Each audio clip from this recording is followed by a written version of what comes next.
Welcome to my channel. और आज हम क्वेश्चन पेपर 2019 के न्यूमेरिकल सोल्व करेंगे। अब जैसे नेक्स्ट न्यूमेरिकल हमारे पास कि कोई ए सेट है, इसका मतलब पता होना चाहिए कि ए कोई सेट है, सारे रियल नंबर उसमें से 2 को हटा दिया, सही है। इसी तरीके से बी क्या है, सारे रियल नंबर उसमें से 1 हटा दिया। अब इसके बाद एफ कोई फंक्शन है ए से बी, ये कंडीशन है, ठीक है। सो क्या करना है, बस ये है टारगेट कि एफ इज 1 1 और ऑन टू 1 1 और ऑन टू प्रूव करना है, ठीक है। तो बस समझ जाओ, बेसिक डेफिनेशन यूज करनी मैथमेटिकली वाली, मतलब 4 1 1 कि क्या ये क्या लिखा हुआ है, 2 एलिमेंटों की इमेज बराबर लेके चलो और अगर एलिमेंट भी बराबर आ रहे हैं तो 1 1 है। सिंपल सी डेफिनेशन बताई थी आपको, टोटल कैलकुलेशन ये और कुछ नहीं, सही है। एक बार एफ एक्स में मतलब x1 पुट कर दिया, एक्स की जगह मतलब राइट हैंड साइड में जहाँ पर एक्स नजर आ रहा है वहाँ वहीं पर x1, एक बार x2, सही है। बस उसके बाद इक्वेट कर दो क्रॉस मल्टीप्लाई करके, केवल कैलकुलेशन लिखी हुई है, कैलकुलेट कर दिया, रिजल्ट मिल गया, बराबर है तो 1 1 है। अब इसके बाद बढ़ लेते हैं ऑन टू की तरफ, और मान लो जैसे ये चीज करनी हमने शो, मतलब होगा ही, सिंपल सी बात है। और हैंस हैंस का वही मतलब है, पहले वाले रिजल्ट की हेल्प से निकाल लो, मतलब एफ इनवर्स। अब सिंपल सी बात है, जैसे ये चीज हमने शो करनी है तो मतलब एफ 1 1 और ऑन टू है, शो की वजह से कह रही है ये बात, ठीक है ना। तो मतलब बाइजेक्टिव है, बाइजेक्टिव है वही कंसेप्ट है कि मतलब इन्वर्टिबल होगा, इन्वर्टिबल है तो उसका इन्वर्स एग्जिस्ट करेगा, इसलिए निकाल सकते हैं, पता होना चाहिए बेसिक, सही है। आगे कैलकुलेशन कुछ इस तरीके से रहेगी, तो बिल्कुल बेसिक है। बस यहाँ पर ऑन टू की डेफिनेशन यूज कर दो, क्या ऑन टू की कंडीशन सेकंड सेट पर लगती है, तो लिख दो जैसे सेकंड सेट के एलिमेंट हमने वाई मान लिए। यहाँ पर आपकी अपनी चॉइस है, जैसे बी का नाम न्यूमेरिकल में लिखना चाहो ये लिख सकते हो, अपनी अपनी चॉइस है, ठीक है। हमने क्या चेक करना होता है ये कि मतलब क्या एक्स पहले सेट में आ रहा है या फिर नहीं, या फिर इसका नाम जैसे ए था, सही है। तो कुछ नहीं करना है यहाँ पर, मतलब ऑन टू में सच दैट ये कंडीशन माननी है, एफ एक्स का रिजल्ट गिवन होता है और यहाँ से केवल एक्स निकालो, लेफ्ट हैंड साइड में केवल एक्स नजर आना चाहिए, ये केवल और केवल कैलकुलेशन है, ठीक है। इसके बाद मेन काम होता है यहाँ पर इस सारे का रिजल्ट, मतलब राइट हैंड साइड का रिजल्ट इस सेट के अंदर आ रहा है या फिर नहीं, ये न्यूमेरिकल का रिजल्ट था, सही है। तो चेक कर लो। अब ये बात आपको समझ में आ रही होगी कि 1 ही क्यों हटाया, क्योंकि नीचे 1 - 1 मतलब 0 ना बन जाए। या फिर इस बात को दूसरी तरफ से देख लो कि रियल नंबर को कौन तंग करेगा, वही 2 कैसे डिवाइड में 0 ना हो और 1 की स्क्वायर रूट तो है नहीं, वो केस तो गया, मतलब स्क्वायर रूट के अंदर ये केस गया, ठीक है ना। और ये हो सकता है, मतलब ये चीज रियल नंबर नहीं होती अगर ये चीज ना लिखता तो, मतलब तंग करती है आपको, मतलब ऑन टू नहीं होता। अब ये पहले से हटा रखा है, मतलब ये केस भी क्यों रिजेक्ट हुआ पता होना चाहिए आपको, तो इसलिए ये चीज ट्रू है तो ऑन टू है।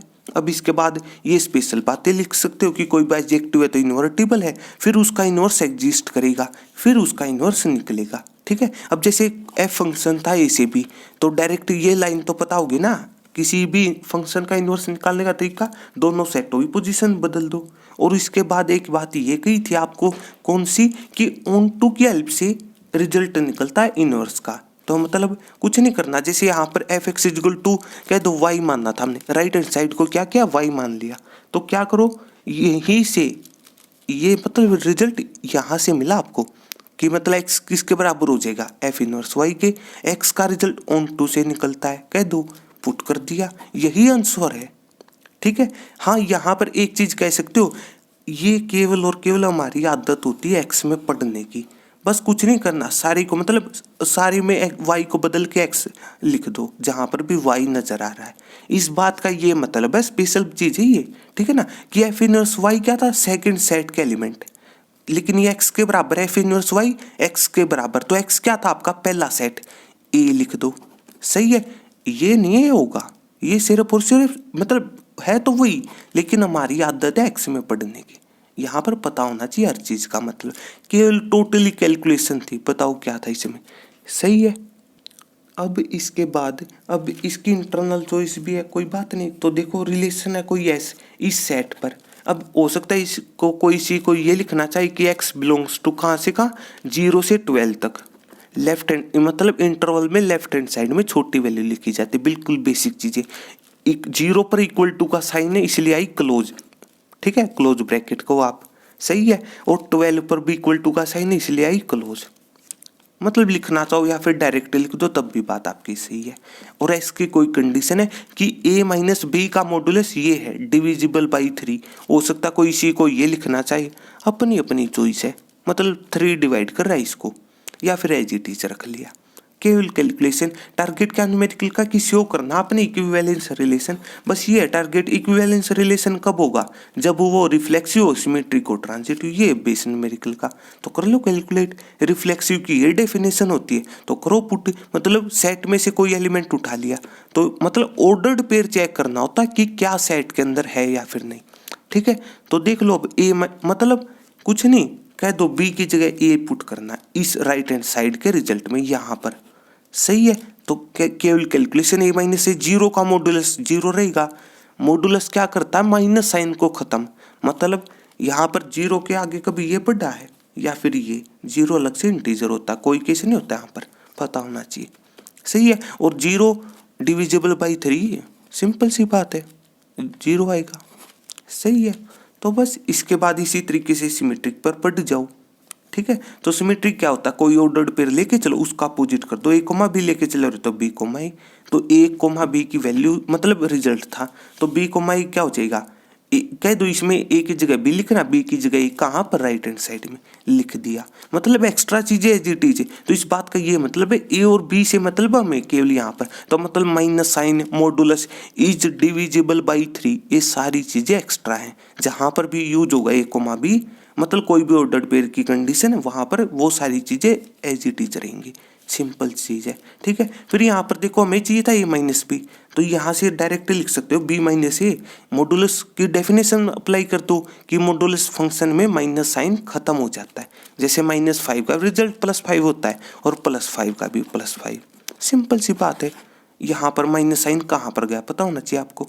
सही है, तो सिमेट्रिक लिखना चाहो लिख सकते हो, मतलब एब्सोल्यूट जैसे उसके नाम में ही होता है। ठीक है ना, जो मॉडुलस फंक्शन है उसका नाम ही होता है एब्सोल्यूट। एब्सोल्यूट का मतलब है केवल और केवल पॉजिटिव वैल्यू, 0 अलग से इंटीजर होता है, इसलिए वो केस भी हट जाता है समझने के लिए। सही है, और इसी तरीके से लास्ट कंडीशन की ट्रांजिटिव के लिए बस वही कि ट्रांजिटिव में ये होता है कि एक टाइम पर 2 ऑर्डर्ड पेयर, खास बात ये वाली, एक एलिमेंट रिपीट हो, एक में सेकंड पर पोजीशन पर, एक में फर्स्ट पे। सही है, अब ये चीज़ है ट्रू, हमें क्या चीज़ चेक करनी होती है, ये चीज़ कि पहले का तीसरे के साथ डायरेक्ट रिलेशन एस में हो, मतलब जैसे न्यूमेरिकल में रिलेशन एस से रिप्रेजेंट हो रहा था इस वजह से। ठीक है, तो बस यहाँ पर अब देखो इसका मतलब हुआ क्या कि मतलब हमें ये लाइन चाहिए, ए कोमा बी की कंडीशन थी कि ए माइनस बी का मॉडुलस इज डिविजिबल बाई 3, तो ए कोमा सी का मतलब ये हो जाएगा। अब देखो क्या हम जैसे ये 2 रिजल्ट मिल रहे हैं, क्या इन 2 रिजल्टों की हेल्प से मतलब इस चीज़ की ज़रूरत क्यों पड़ी, इस चीज़ की और इस चीज़ की पता होना चाहिए ना आपको, क्यों। अब क्या आप इन 2 को मतलब ऐड करो माइनस करो थोड़ी ना कन्वर्ट कर सकते हो, मतलब मॉडुलस तो तंग करेगा, हमें कुछ इस तरीके का रिजल्ट चाहिए, इस वजह से इनको डिफाइन कर लिया। तो मतलब A minus B is divisible by 3, तो मतलब ये बताई थी आपको। सही है, क्या करो इसका रिजल्ट मान लो कोई मतलब मल्टीपल आ रहा है, सिंपल सी बात है कि मतलब भी इसको डिवाइड कर रहा है, जैसे 27 है, इसका रिजल्ट है 27, सोचने के हिसाब से m की वैल्यू 9 हो जाएगी, यहाँ पर मान लो 30 और 10 हो जाएगी, समझने के हिसाब से मतलब m का मतलब है क्या। सही है, और वही जब भी मतलब मॉडुलस फंक्शन हटता है प्लस माइनस का साइन आता है, ये बेसिक है, उसी डेफिनेशन से आई ये बात है, मतलब इस वाली से कि दोनों का रिजल्ट +5 आता है, मतलब कोई भी वैल्यू सोच सकते हैं आप यहाँ पर।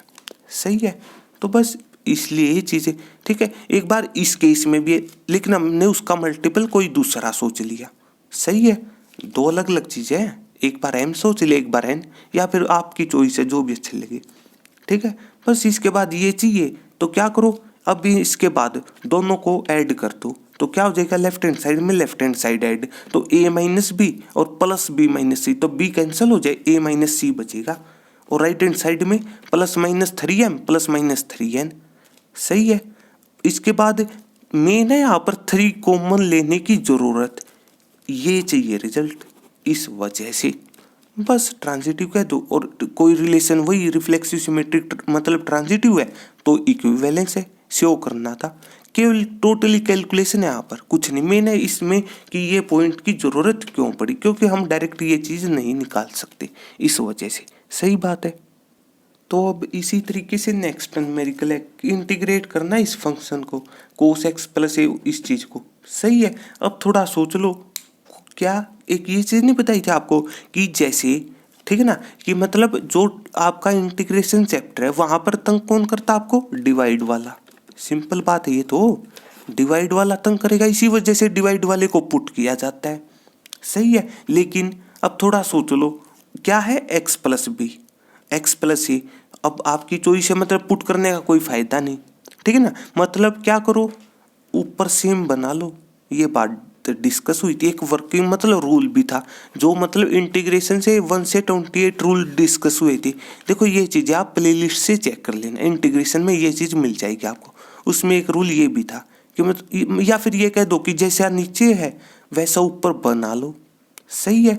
तो बस क्या करो, केवल कैलकुलेशन, मतलब नीचे एक्स प्लस बी था तो मतलब एक्स तो है लेकिन बी नहीं है, तो क्या करो यहीं पर बी ऐड कर दो, बी सब्ट्रैक्ट कर दो। Simple calculation. बस इसके बाद हमारे काम का कौन सा है, एक्स प्लस बी, तो मतलब एक्स प्लस बी अलग से रख लेना, ए माइनस बी अलग से रख लेना।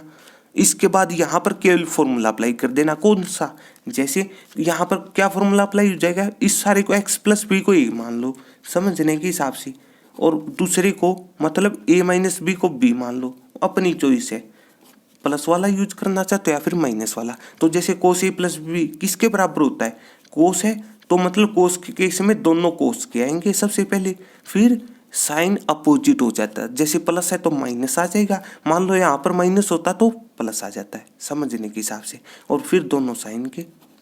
देखो वही लिख रखा है टोटली कैलकुलेशन। अब एक रूल ये था कि जैसे नीचे केवल एक टर्म हो, है ना, एक टर्म यहाँ पर, ये तो साइन का एंगल है, यहाँ पर मतलब टर्म पता चलती बीच में प्लस माइनस के साइन से, इसको मतलब टर्म के हिसाब से मत सोच लेना इस बात को। ठीक है। तो मतलब क्या करो, अलग अलग के नीचे लिख दिया, तो यहाँ पर कैलकुलेशन है कोस बाई साइन, एंगल सेम थे इसी वजह से कोट लिख सकते हो आप, एंगल सेम है इस वजह से। ठीक है। और यहाँ पर साइन ए माइनस बी तो कॉन्स्टेंट है, क्यों, क्योंकि आपने इंटीग्रेशन एक्स के रिस्पेक्ट में करना है, तो इसमें एक्स नहीं है कहीं पर, इसलिए कांस्टेंट पर आ जाएगा, यहाँ पर ये कैंसिल। टोटली कैलकुलेशन कोट का फॉर्मूला होता ये चीज़, मतलब log of sine angle as it is, simple सी बात है। या फिर कोट किसके बराबर होता है, कोस बाई साइन के, मतलब फिर वो फॉर्मूला अप्लाई कर सकते हो, मतलब नीचे वाले का डिफरेंशिएशन ऊपर लिखा हुआ है ये कह दो, तो मतलब लॉग ऑफ नीचे वाला, जो भी तरीका आप मतलब याद आए वो अप्लाई कर देना। या फिर सब्सटीट्यूशन मेथड अप्लाई कर सकते हो कि नीचे वाले को पुट कर दो किसी नए के बराबर, मतलब जेड या फिर टी, या फिर डायरेक्ट फॉर्मूला याद, अच्छी बात है, केवल कैलकुलेशन थी। सही है। तो इस तरीके से यहाँ तक के न्यूमेरिकल रहेंगे। इसके बाद जो नेक्स्ट न्यूमेरिकल है ना वो थोड़ा स्पेशल है, ठीक है ना, तो बस वो जरूर चेक कर लेना आप, क्यों है उसको हम नेक्स्ट पार्ट में डिस्कस करेंगे। बस कुछ नहीं, बेसिक यूज करेंगे और टोटली कैलकुलेशन बच जाती। सही है। मतलब यहाँ पर जो भी इंटीग्रेशन का फॉर्मूला आप याद रख सकते हो, मतलब जो भी चीज़ दिमाग में है वही पुट कर देना है, सिंपल सी बात तो ये है। सही है। तो इस तरीके से, तो अगर आपको मेरी वीडियो अच्छी लगी हो तो इसको लाइक कीजिए और मेरे चैनल को सब्सक्राइब कीजिए। तब तक के लिए थैंक यू।